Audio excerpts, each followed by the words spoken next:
Hey everybody. Hoping this works better than the last time I tried this. Hey Mark, thanks for tuning in. Let me know if you can't hear me. I'm using a different computer than normal. Um, Mike Tatarski here in Ho Chi Minh City, Vietnam. Back to my weekly update on things going on here in Vietnam news-wise. As always, if you have any questions about life here or what's going on here, feel free to just type it out and I'll hopefully help try and answer. Um, so just while I'm getting started, the logo below is for my newsletter, which I send out via Substack every Friday morning, Vietnam time. Um, so if you go to, sorry, let me just get the link for you. Um, yeah, Vietnam Weekly on Substack. It's free to subscribe. There is a paid version, but signing up normally is free.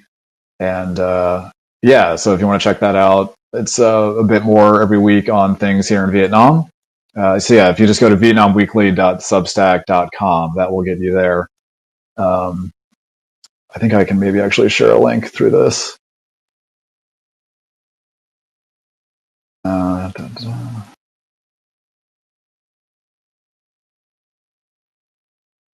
that might go through. But yeah, so vietnamweekly.substack.com. That's what I send out weekly. Yeah, so wanted to share some things that have been going on here in Vietnam. That didn't work. Okay. So more COVID news. Well, a lot of good news. So we've gone, I think, about 35 days now with no known community transmission nationwide, which is great, obviously. Um, there was a strange case earlier in the week where a Japanese national who had been working in Haiphong up north um, hadn't left Vietnam all year, returned to Japan and tested positive on arrival in Osaka.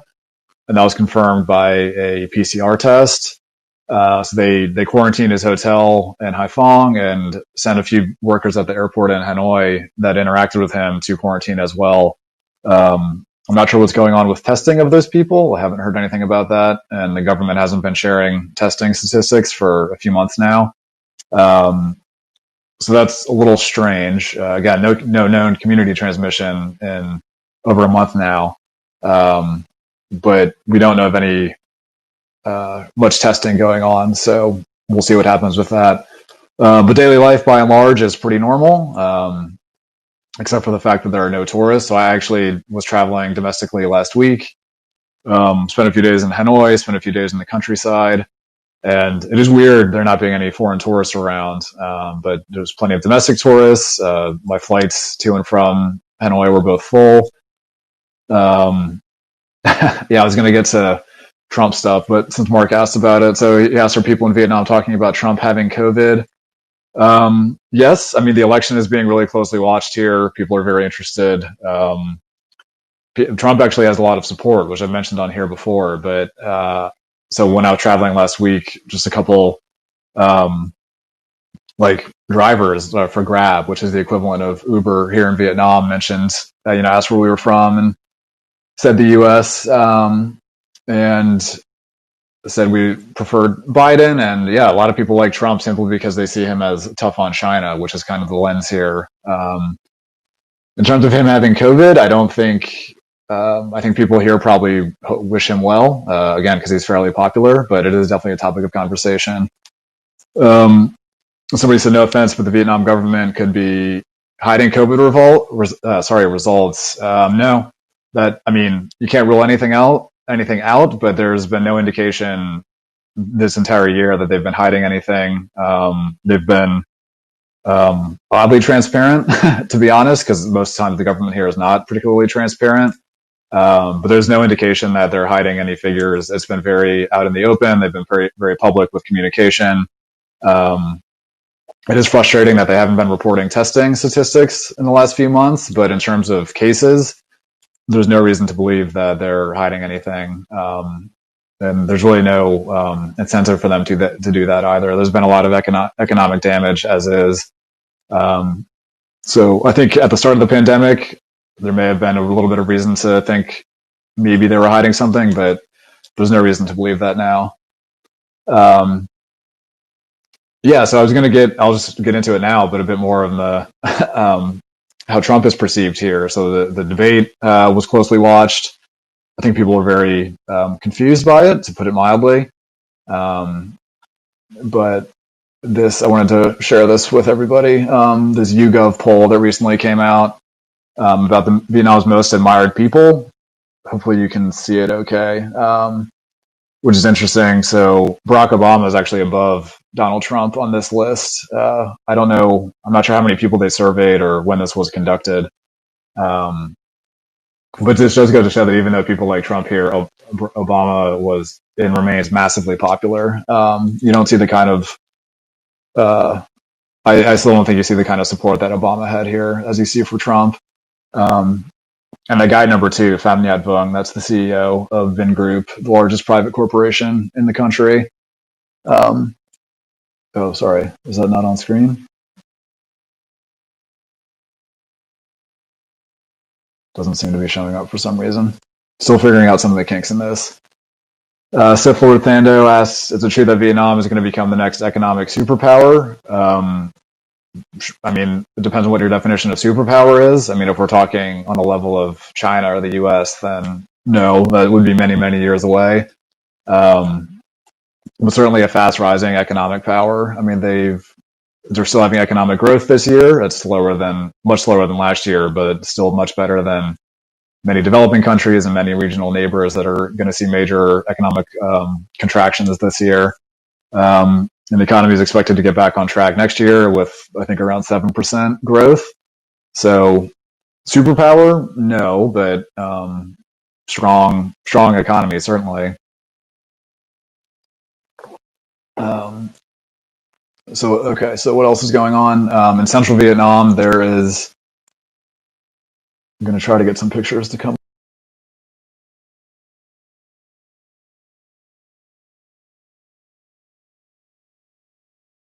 Oh, sorry, still figuring out this studio thing.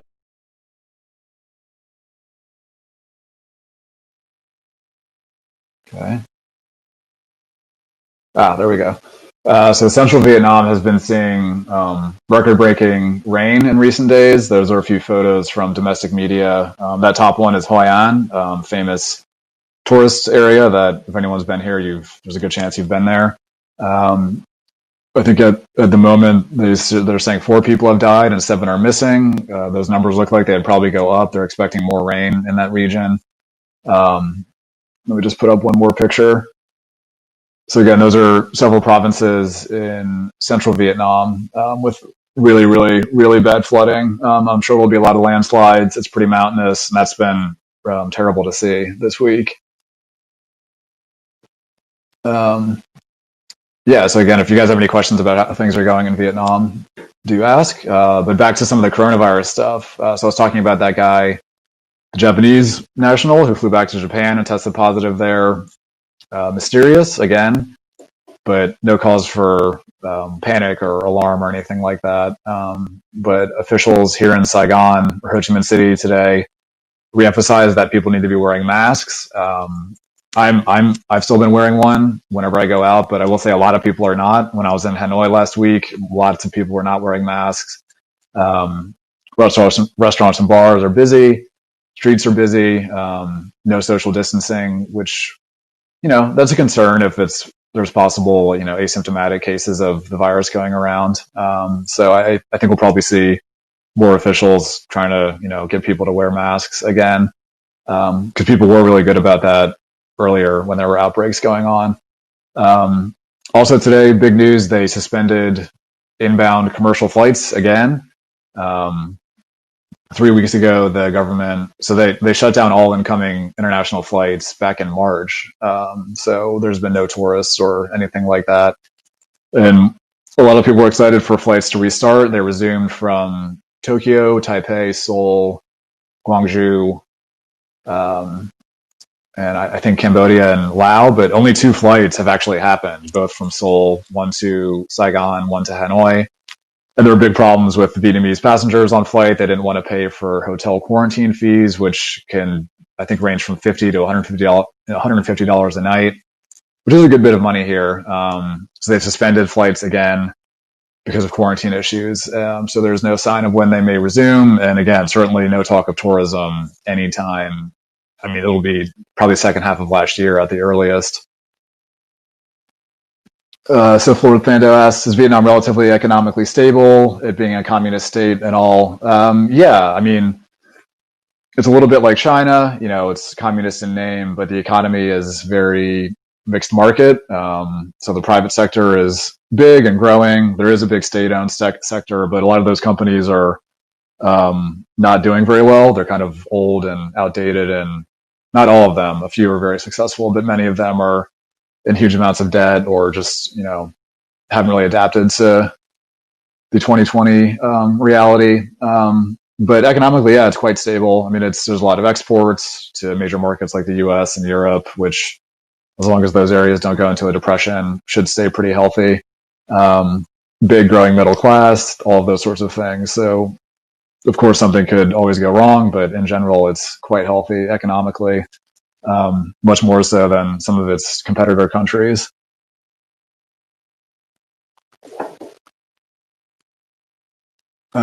Let's see what else has been going on. Those were some of the big things. The suspending flights again that I just mentioned. That's gonna probably anger a lot of people. There's a lot of Vietnamese stuck overseas that have been wanting to get back. A lot of foreigners who live here that haven't been able to get back. Business people and investors wanting to come in that can't. So we shall see what happens with flights. Excuse me. What else has been going on? Kind of exciting news in Saigon today. The first train carriages for the city's metro line arrived from Japan. So they'll begin testing on that sometime in the coming weeks. So Ho Chi Minh City has a population of 13 million or so. No metro system. So this will be really exciting whenever they finally get it up and running. And now we actually have trains with more on the way. Somebody asked, is it true that Vietnam doesn't have toilets? That's no. Of course it has toilets. Let's see what else is the big news. So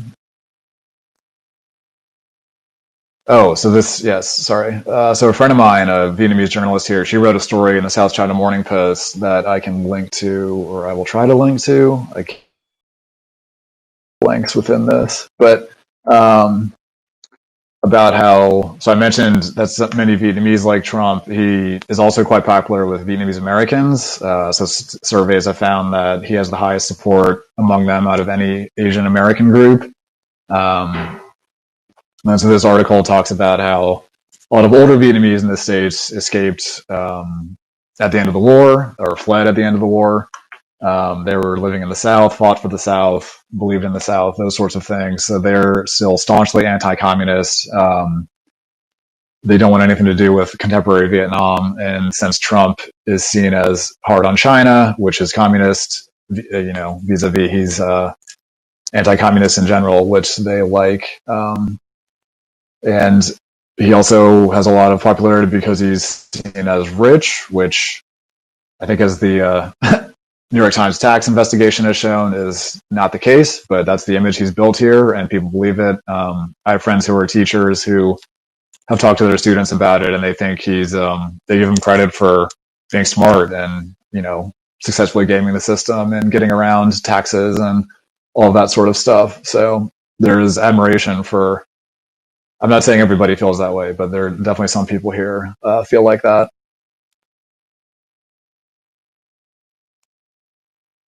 But the coronavirus situation in America definitely leaves a lot of people baffled here, given how well it's been handled, and people have taken it seriously, and there's been no debates about masks or anything like that. So that remains something that people are quite baffled by.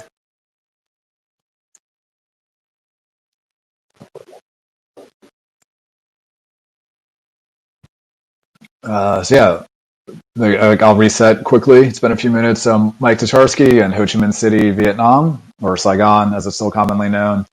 Just giving one of my weekly updates on how things are going here. So drop any questions you might have on anything related to Vietnam. Sith Lord Thando, good questions from you. Is China really that big of a threat to the Vietnamese sovereignty and economy? Uh, yeah, I mean, in theory, yes. I mean, they're a vastly bigger, more powerful country with the military is way ahead of Vietnam's now. Um, so, I mean, on paper, they could do a lot of damage to Vietnam relatively easily, but the big equation is whether they would take that chance. Would the U.S. step in? The U.S. and Vietnam have gotten closer in recent years. Of course, with the Trump administration, foreign policy or any policy is a bit of a guessing game. Um, but the U.S. has, been sending aircraft carriers and bombers and all sorts of military assets through the South China Sea on a fairly regular basis, just to kind of, give China notice that at least the U.S. Defense Department is watching. But China could certainly hurt Vietnam severely if they decided to. Um, but Vietnam's economy is also important for China. They export a lot of agriculture and other goods to China. Um, I mean, granted, it's not a huge part of their economy, but it would hurt. It would hurt China too if something were to happen to Vietnam.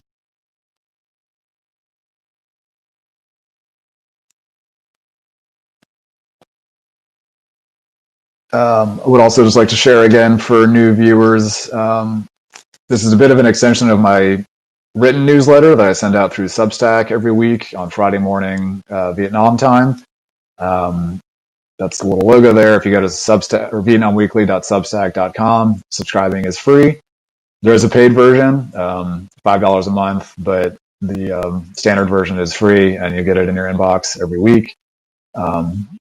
Cover some of what I talk about here, but also include some photos and other visuals. So would really appreciate it if you signed up for that.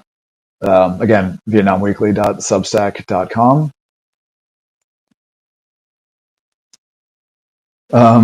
Yeah, so that's kind of been the big news this week. Suspending international flights again. This Japanese national who left and tested positive in Japan. Mysterious, a little concerning, but no cause for panic or anything like that. The question is Chinese rhetoric on the South China Sea affecting Vietnam. Certainly, I mean, sorry, it's actually called the East Sea here, which is a little different. But yeah, I mean, China and Vietnam pretty frequently kind of have diplomatic spats over what's going on there. But it's a tricky balance for both countries, but I think especially Vietnam, because they can't be too aggressive at the risk of China, retaliating hard, but they also can't be seen as soft because the general public absolutely hates China.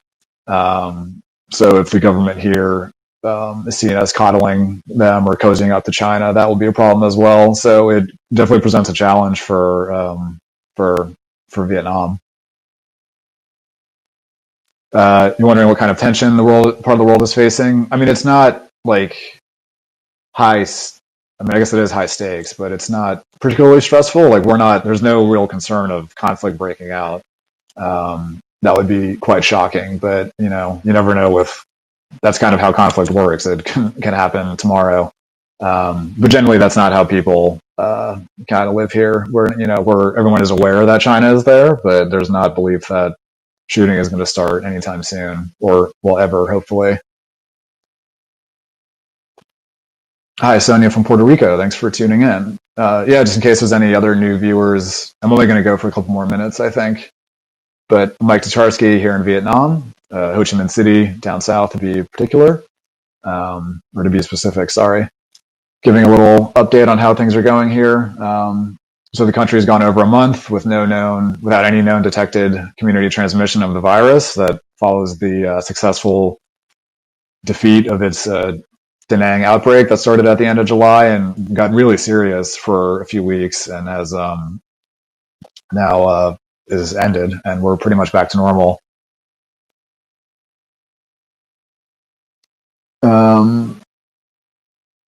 Somebody else says Vietnam suffered from overfishing. Their fishermen seem to venture deep into other Southeast Asia countries' territory. Yeah, I mean there's I think a lot of probably most coastal countries suffer from overfishing. That's a huge environmental problem.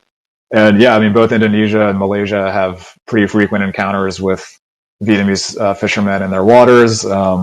It's a little bit ironic because Vietnam always gets mad at Chinese fishermen for doing that in Vietnamese waters, which Vietnam does do it on a much larger scale. Or sorry, China does it on a much larger scale, but Vietnam is not innocent in the matter. I saw something the other day that Indonesia had, I guess, seized and destroyed far more Vietnamese fishing vessels than from any other country, either this year or last. Hey, Peter, thanks for joining. I don't know what that comment means. Yeah, anyway, so coronavirus very much under control. Ho Chi Minh City government has reminded people that they need to be wearing masks. They definitely are not as common as they were a few weeks ago. International flights suspended again. Very few had happened since they had resumed anyway, but that's going to be a blow for anyone who had been hoping to get here commercially, or any tourism companies that were maybe thinking that that could happen again in the coming 6 to 8 months. There's no timeline for when those flights may resume, but again, even when they do, it will still not be for tourism. That is many, many months away. They haven't even talked about it in any of discussions of resuming flights. Yeah, and then people are watching the U.S. election very, very closely. I think on election day, I'll probably try to do a stream from somewhere that is showing election results, because I think that'll be interesting.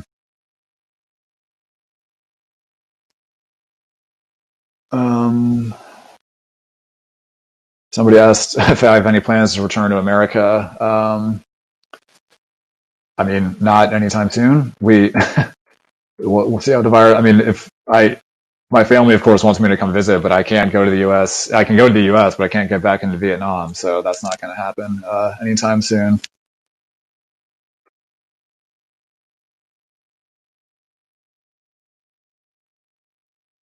But I mean, the U.S. frankly looks quite insane from here at the moment. I don't think it's too crazy to say that, so we're just going to wait things out and see what happens further down the line.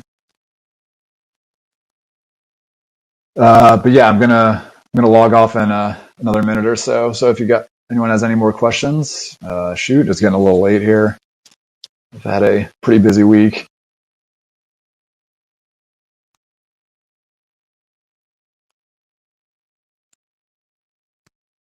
And I'm going to give one last self-promotion for my newsletter called Vietnam Weekly. Very original name, I know. Comes out every Friday morning Vietnam time. It's you can go to vietnamweekly.substack.com to subscribe. It's free. There is a paid version, but the basic one is free, and it comes out 4 times a month. Covers the latest in Vietnam, from big stories to ones that you wouldn't see if you don't live here. And I always try to include some photos of daily life and that sort of stuff as well. So if you're interested in Vietnam, please do sign up. I would really appreciate it. Yeah, and if there aren't any more questions, I'm gonna log off and relax for the evening, and I'll see you guys next week. Thanks for